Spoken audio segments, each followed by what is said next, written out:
पंखा वजड़ा खेदती हमारा नाम नाय नर ने नाम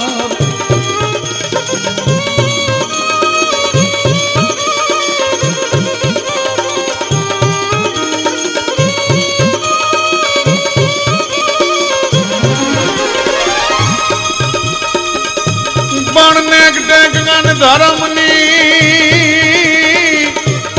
नेक टेक गन धर्मनी जा पाने पाने बात ए ओला संत ने सुरानी बजावती ए हमारी धरती नी अमीरा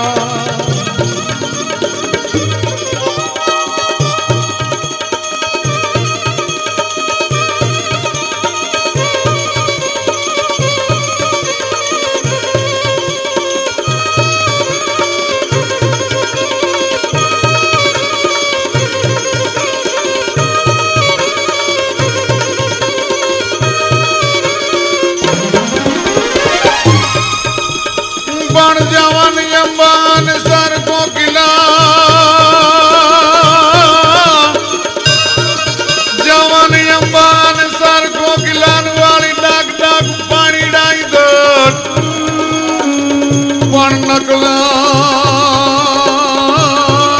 नकला के हर निकले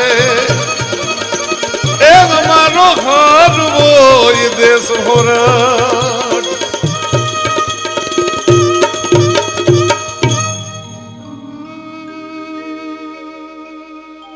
नेक टेक अने धर्मनी ज्या पाणे पाणे वात संत ने सुरा निपजावती हमारी धरती नी अमीरा सौराष्ट्र धरती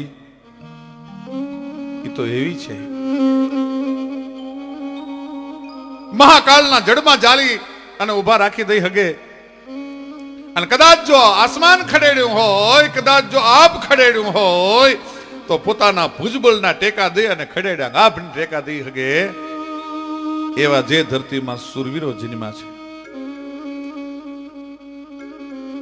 બ્રહ્માંડના અંડનો 1 સેકન્ડમાં તોફાની છોકરો ફુગો ફોડી નાખે એટલી વારમાં બ્રહ્માંડના અંડનું ચૂર્ણ કરી નાખે એવા તપસ્વીઓ જે ધરતીમાં સંતો જન્મ્યા છે ને પોતાની ચુંદડીના છેડે સંસારના તમામ વિકારને ગાંઠ દઈ અને બાંધી चर्म चक्षु बंद थी जाए अंतरना कबाट उघड़ी जाए अने त्रिलोकना नाथनी हारे वातु करवा मांडे वेलेरा पधारजो हरि संतोनी वारे एवी जे धरती में सतियो जन्मी छे लोककवि सौराष्ट्रनी धरती माटे लखे छे केवी छे अमारी धरती कई ब्रॉड सिंधु पर जुगती पाछी में मध्य मांगे सियानी घटारी हिंद देवी तनी कमर पर चमकती दृढ़ कसी तीक्ष्ण जाने कटारी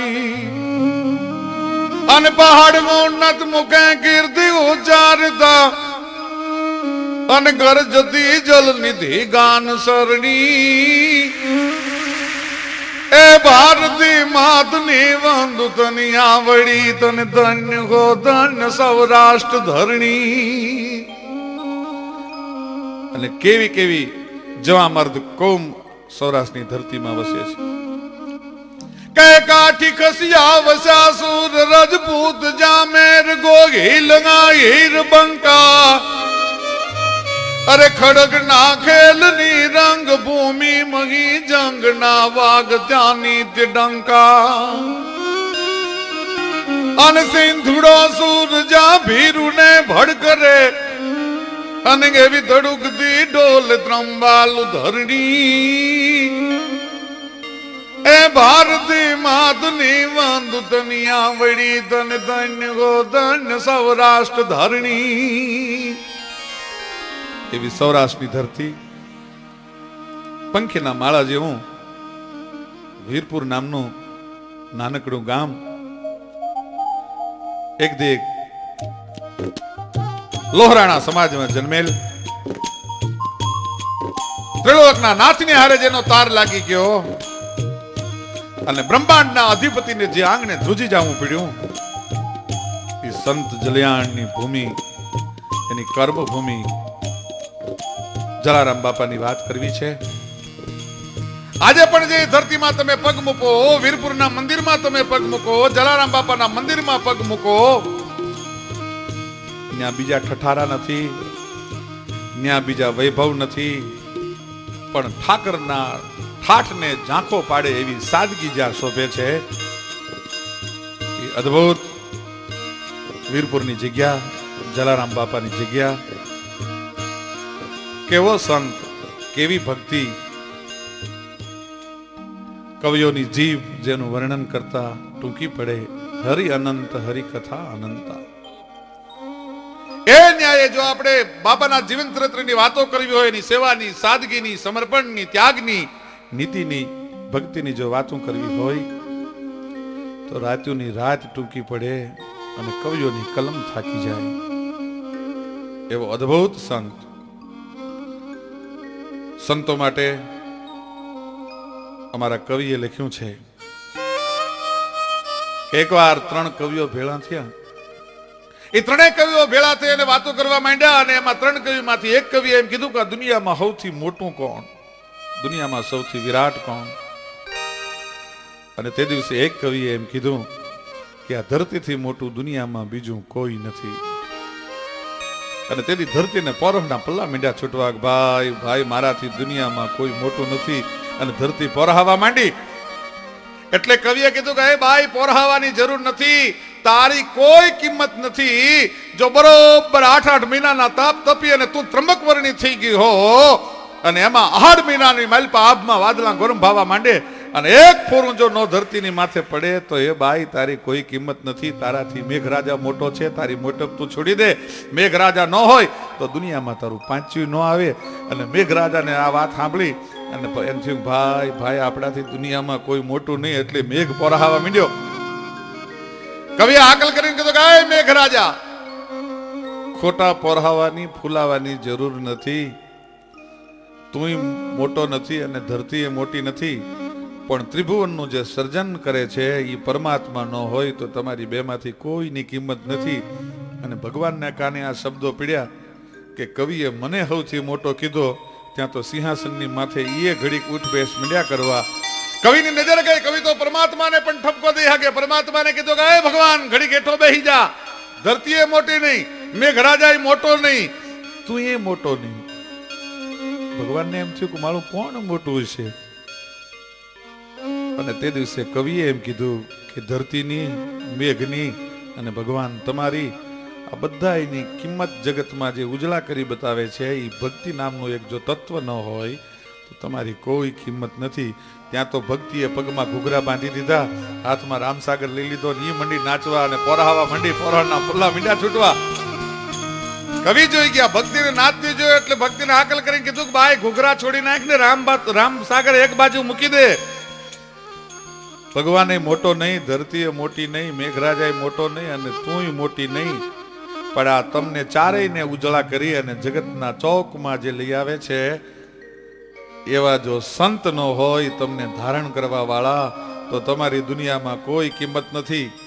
ધરા વડેરો મેહુલો, મેઘ વડો ભગવાન, અને ભગવંત છે ભક્તિ વડી અને ભક્તિ વડેરા જલારામ બાપા જેવા કોક સંત.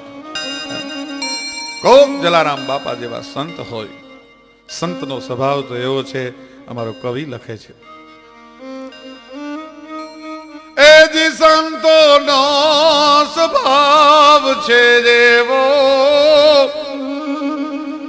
એ જને દાની ગોદના જેવો. સંતનો સ્વભાવ એ તો માના મીઠા ખોળા જેવો છે. એકવાર ખોળામાં માથું મૂકી દો, બાળક રોતું હોય, માનો મીઠો હાથ ફરે, બાળક શાંત થઈ જાય. સંતના ખોળામાં ત્રિતાપથી તપેલો માણસ એકવાર માથું મૂકી દે અને જલારામ બાપા જેવા સંતનો મીઠો હાથ, કરુણાવાળો હાથ ફરવા માંડે, ત્રણેય તાપથી માણસ મુક્ત થઈ જાય. એવો સંત વીરપુરની જગ્યામાં અલખનો આરાધ એકવાર કર્યો. રામ રોટે રોટા બટે ઉનકા બડા સ્વભાવ. કલયુગ કાજળની કોટડી પછી એમાં દોલત લગે ને દાગ, રામ રટે અને રોટા બટે. કોણ ઈ જલારામ બાપા? ક્યારે એમનો જન્મ થયો? કેવું ઉજળું કુળ, રઘુવંશમાં લોહરાણા સમાજ વીરપુરમાં નાની એવી હાટડી અને નાનો એવો વેપાર કરે. નામ એમનું પ્રધાન ઠક્કર અને માનું નામ છે જલારામ બાપાના રાજબાઈ માં. પિતાશ્રીનું નામ પ્રધાન ઠક્કર અને ભગવતી જેને જન્મ આપ્યો એ રાજબાઈ માં. નાનો હાટડી છે, વેપાર કરે, પણ સંતોની સેવા કરવાની હૈયાની માલપા એટલી બધી હામ છે. બહુ મોટો વેપાર તો નથી, પણ જે કુળમાં જન્મા છે એ કુળની પરંપરાને લઈ અને જીવે છે. આંગણે અતિથિ આવે ને હૈયાની માલપા એમ કહેવાય છે કે પરોહના પલ્લા મંડે છૂટવા. કોઈ સંતને જોવે તો હૈયાની માલપા એમ કહેવાય છે કે મારો બાપ આવ્યો, મારો ભગવાન આવ્યો, એમ કરી અને સાધુ સંતોની રાજબાઈમાં સેવા કરે, પોતાના હાથે રોટલા ઘડે, પોતાના હાથે જમાડે સંતોને જમાડતા જમાડતા સંતોની સેવા કરતા કરતા પરમાત્માની હારે પતિ પત્નીનો તાર લાગી ગયો છે. 2 દીકરા છે. એમાં મોટા દીકરાનું નામ એ બોગો છે અને સૌથી નાના દીકરાનું નામ દેવજી છે. પણ વચેટ દીકરાનો જન્મ સંતોની સેવા કરતા કરતા સંતોના આશીર્વાદથી સંવંત 1856 ના કારતક મહિનાની સુદ સાતમના દિવસે આજે જેને આખું જગત યાદ કરે છે એ જલારામ બાપાનો જન્મ થયો. અને કેવો પ્રતાપી સંત જ્યો કે જા ધજા પર કે ધર્મની અનગામ છે ગોકુલિયું પનિહારી દઈને ગંગા જમુના જ્યાં ભરે છે ગોલિયું.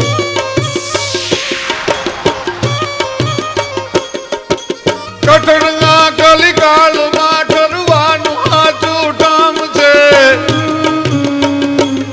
ધન ધન ભૂમિ વીરપુરની જ્યાં સંત શ્રી જલિયાણ છે. ધન ધન ભૂમિ વીરપુરની જ્યાં સંત શ્રી જલારામ છે.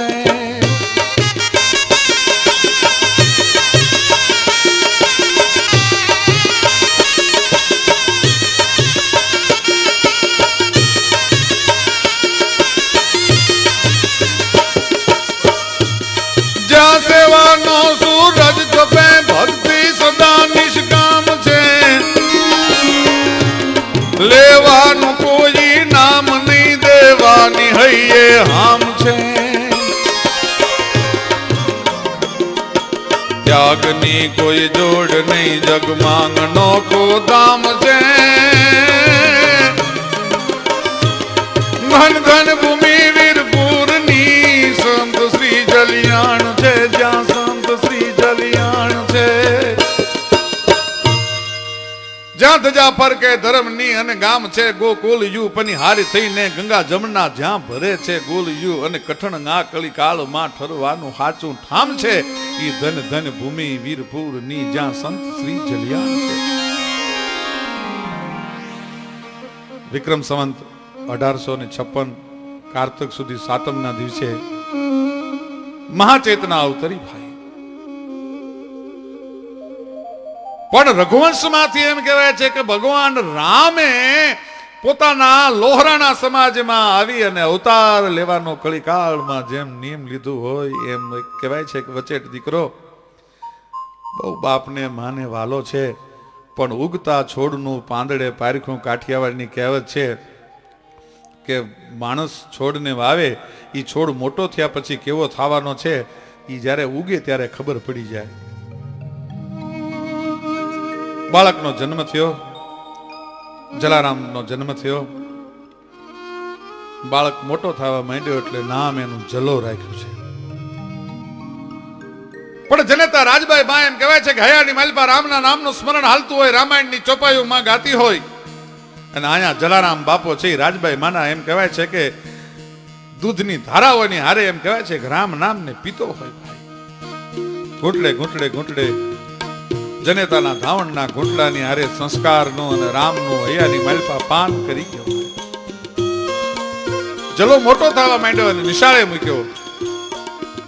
પણ એને દુનિયાના એકડા ઘૂંટવા નહોતા. એની હૈયાની માલવા રામ નામનો એકડો તો ઘૂંટાઈ ગયો હતો, પણ એ એકડાને પાટીમાં લખવાનો બાકી હતો. એટલે જલારામે આજ પહેલી વાર એમ કહેવાય છે કે પોતાના હાથે રામનું નામ પાટીની માલપા ઘૂંટ્યું છે. ભાઈ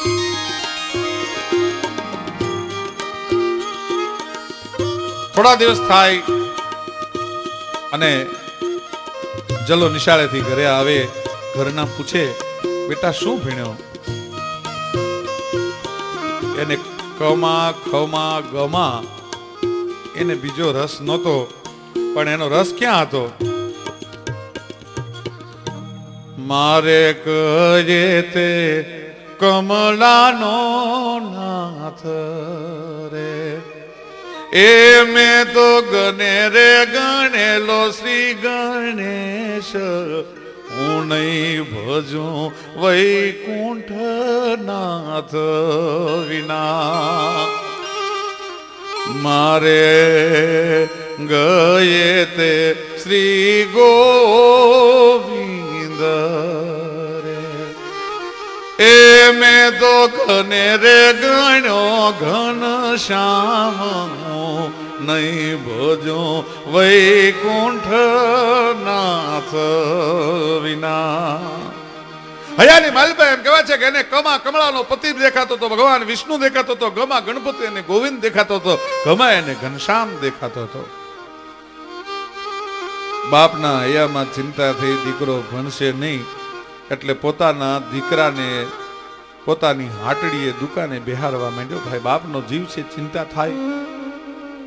દીકરો દુકાને બેઠો, પણ દુકાને બેઠા પછી દીકરાના આના હૈયાની માલપા તો રામનું નામ આવ્યાને આવકાર, ભૂખ્યાને અન્ન દેવાની હૈયાની માલપા એમ કહેવાય છે કે માના ગળથુથીના સંસ્કારમાં શીખી ગયો તો. ભાઈ દુકાને સાધુ સંતો આવે, એને સીધું આપે, ભૂખ્યાને ભોજન દઈ દે. બાપની દુકાનમાં ખોટ થવા માંડી, એટલે બાપે કંટાળી અને જલાને જુદો કર્યો. હાટડીમાં નફાને બદલે નુકસાન થતું હતું, એટલે કંટાળી અને બાપે દીકરાને જુદો કરી દીધો. પ્રધાન ઠક્કરના ભાઈ વાલજી ઠક્કર, શેર માટીની ખોટ હતી, સંપત્તિ તો ઘણી હતી. જલારામને જુદો કરેલો જે અને વાલજી ઠક્કરના હૈયાની માલપા એમ થયું કે ભગવાને મારી સામું તો નથી જોયું, પણ મારા ભાઈને 3 દીકરા છે, મારો ભાઈનો દીકરો નોધારો ન થઈ જાય. એટલે વાલજી ઠક્કરે જલાને પોતાની ભેગો રાખી લીધો અને પોતાની દુકાને બેહાર્યો. પણ જલારામનું હૈયું એ દુકાનમાં બેહી અને વેપાર કરવામાં નહોતું. એના હૈયાની માલપા તો રામ નામ ગુંજતું હતું. પોતાના કાકાની દુકાને પણ ઈ જ જલારામનો નિત્યક્રમ થઈ ગયો. કોઈ સાધુ સંતો આવે એને સીધું આપી દે, જે માગે એમ કહેવાય છે કે જલારામ આપે, અને સાધુ આવે ત્યાં તો પરોહના પલ્લા મંડે છૂટવા. ભાઈ પણ રામ નામની હારે જે કાકાની હાટડીએ બેઠો, પણ વેપાર મીંડ્યો વધવા. જેટલું આપે એના કરતા બમણું થઈને મીંડું આવવા. ભાઈ હજારા હાથથી લાભ આપે હરી, તો નરા દો હાથથી ખોટ નાવે. 1000 હાથ વાળો જેની માથે મહેરબાન થઈ જાય, પલ્લો એક જોલો મેર કો તો લાખો કરે સલામ. આના હૈયાની માલપા તો એમ કહેવાય છે કે રૂવાડે રૂવાડે પછી તો રામ રામ રામ રામ રામની રટ લાગી ગઈ હતી. ભાઈ બબે હાથથી જલો દેતો જાય ને હજારો હાથથી એમ કહેવાય છે કાકાની દુકાનમાં હરી ઠાલવતો જાય. મારો ભાઈ કાકાની સમૃદ્ધિ વધવા માંડી, વેપાર વધવા માંડ્યો. એટલે આ દુનિયાનો નિયમ છે. આજુબાજુના વેપારીઓ ઈર્ષ્યા મીંડ્યા કરવા, પણ આજુબાજુના વેપારીઓ ઈર્ષ્યા કરતા કરતા વિચારે છે કોક દી મોકો આવે તેથી જલાને હાથો હાથ પકડાવી દેવો છે. અને ગમે એમ કરીને જો આ જલો ભગતડો જો આ દુકાનમાંથી ઉભો થઈ જાય તો વાલજી ઠક્કરનો વેપાર ભાંગે. જલાવીને કરી દે ભસ્મ એવો આગ છે ઈર્ષા, અને દસે કાપડ જલાવીને કરી દે ભસ્મ એવો આગ છે ઈર્ષા, અને દસે કારણ વગર એવો કપાતર નાગ છે ઈર્ષા. ઈર્ષા તો એવી વસ્તુ છે અને એમાં એક દિવસ ભગવાનને વાત રાખવી, જલાનું રામ નામ છે એનો પ્રતાપ વધતો જાય છે, અને 4 ધામની યાત્રાએ નીકળેલો સાધુ સમાજ છે એ ગામમાં વેપારીઓને સીધા માટે પૂછ્યું, અને જલાને જે દુકાને કાકાની દુકાને બેહતો તો એનું સરનામું આપી દીધું. જલો અમારે મોટો ભગત છે, જે માગે એ આપે છે. એ સાધુની આખી મોટી જમાત છે. આજે એમ કહેવાય છે કે જલાની દુકાને આવી અને ઉભી રહી, વાલજી ઠક્કરની દુકાને આવીને ઉભી રહી. જલારામને તો પોરહના પલ્લા મીંડા છૂટવા, મોજના તોરા મીંડા છૂટવા. સાધુને જોઈને જલારામ નાચવા મીંડ્યો. અરે બાપલિયા, શું આપની સેવા કરું? સીધું સામાનની ગાહડી તૈયાર કરી, લોટ, ગોળ, ઘીનો લોટો ભર્યો, અને નવા પાણકોરાના તાકામાંથી કપડું પછેડી ફાડી અને એમાં જલારામે ગાહડી બાંધી અને કાકાની દુકાનને રેઢી મૂકી અને સંતનો જ્યાં પડાવ પડ્યો તો એ તરફ સીધું પહોંચાડવા માટે પોતે ડગલા માંડ્યા. વેપારીઓને ખબર પડી ગઈ એટલે વેપારીઓએ સીધા એના કાકાને બોલાવીને કીધું કે જલો આમ નામ તો તમારું નખોદ કાઢશે. આજ તમે કાયમ નહોતા માનતા, આજ તમારે જોવું હોય તો સાધુડાની જમાત આવી છે, એને જમાડવા માટે માથે સીધાની ગાંહડી બાંધી અને જલો જાય છે. અને કાળજાળ કાકો આંખમાં એમ કહેવાય છે અંગારા અંજાણા ફાયો કે વાલજી ઠક્કર છે એ જલારામની આડા પર આકલ કરે. આ જલા પગ થંભી ગયા ભાઈ. પણ સંસારી જીવને શું ખબર હોય, વેપારીને શું ખબર હોય કે આજનો જે પ્રસંગ છે એ તો જલાના જીવતરનો ચમત્કારનો પહેલો પ્રસંગ બની જવાનો છે. રામ નામના પ્રતાપનો પ્રસંગ બની જવાનો છે. ઉભો રહી ગયો જલારામ, માથેથી ગાહડી આંચકી લીધી. ગાહડી આંચકી અને વેપારીનું મંડળ ભેગું થઈ ગયું છે કે આજ તો જલાની પૂરી રીતે એમ કહેવાય છે કે પૂરી એની આબરૂ જાય એટલો પ્રયત્ન કરવો છે, અને એનો કાકો આજ મારી મારી તોડી નાખશે. ગાહડીની ગાંઠ જ્યાં છોડી ત્યારે ગોળની ભેલી અને લોટને બદલે છાણા અને લાકડા નીકળ્યા અને વેપારીઓના મોઢા પડી ગયા. અને હાથની માલપા જે ઘીનો મોટો બસેરનો લોટો હતો, એ લોટો ને આ ઘીને બદલે એની માલપાથી પાણી નીકળ્યું. અને વેપારીઓ છે એ મનમાં મૂંઝાવા માંડ્યા.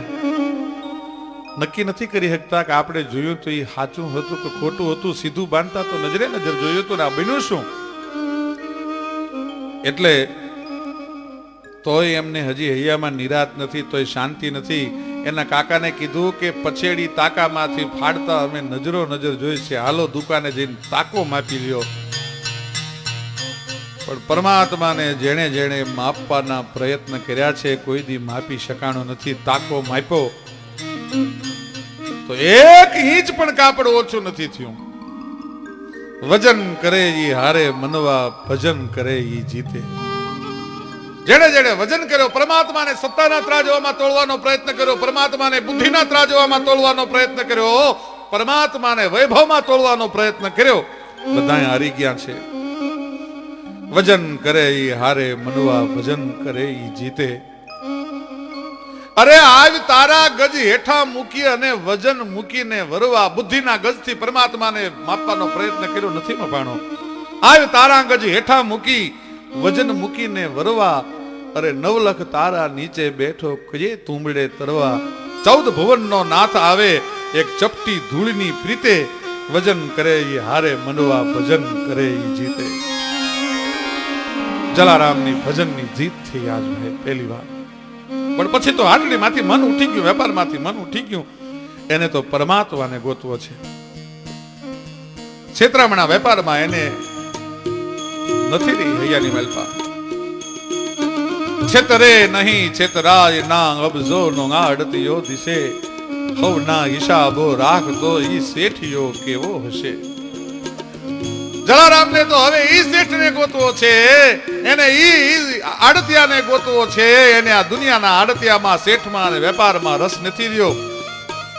મારે તો એવા શેઠને ગોતવો છે કે છેતરે નહીં છેતરાજ નાંગ, અબજો નો આડતિયો દિશે, હવ ના હિસાબો રાખતો ઈ શેઠિયો કેવો હશે.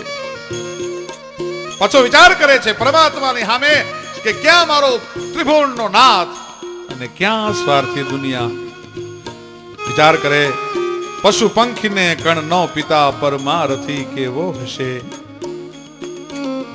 જેને ઝાડવાનું સર્જન કર્યું, જેને નદીઓનું સર્જન કર્યું, દુનિયા માટે જીવે, તો પશુ પંખીને કણ નો પિતા પરમારથી કેવો હશે. અને પાછો વિચાર કરે કે એક માનવી ઘડનાર હે પ્રભુ સ્વાર્થી કેવો હશે.